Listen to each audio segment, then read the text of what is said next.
Lucknow super giants LSG Kolkata knight রাইডার্সকে KKR তাদের ঘরের মাঠ ইডেন গার্ডেন্সে হারিয়ে মূল্যবান 2 পয়েন্ট অর্জন করেছে। এই জয়ের ফলে লখনৌ পয়েন্ট টেবিলের 4 নম্বরে উঠে এসেছে। ম্যাচটিতে বেশ কিছু রেকর্ড তৈরি হয়েছে, যার মধ্যে কয়েকটি উল্লেখযোগ্য হল।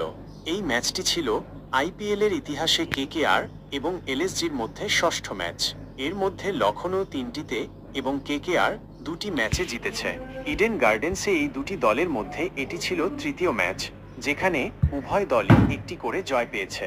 কুইন্টন ডি কক এই ম্যাচে লখনৌয়ের হয়ে সর্বোচ্চ রান সংগ্রাহক ছিলেন।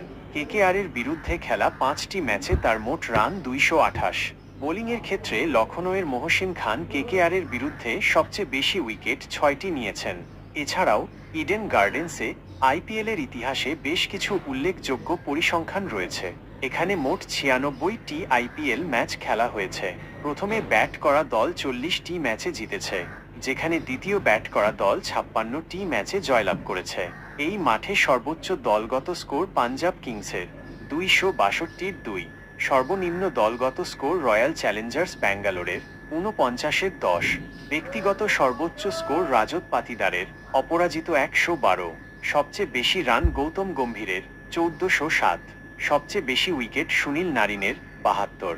এই হাড্ডাহাড্ডি ম্যাচে লখনৌয়ের জয় এবং তৈরি হওয়া এই রেকর্ডগুলি আইপিএল 2025কে আরও আকর্ষণীয় করে তুলেছে।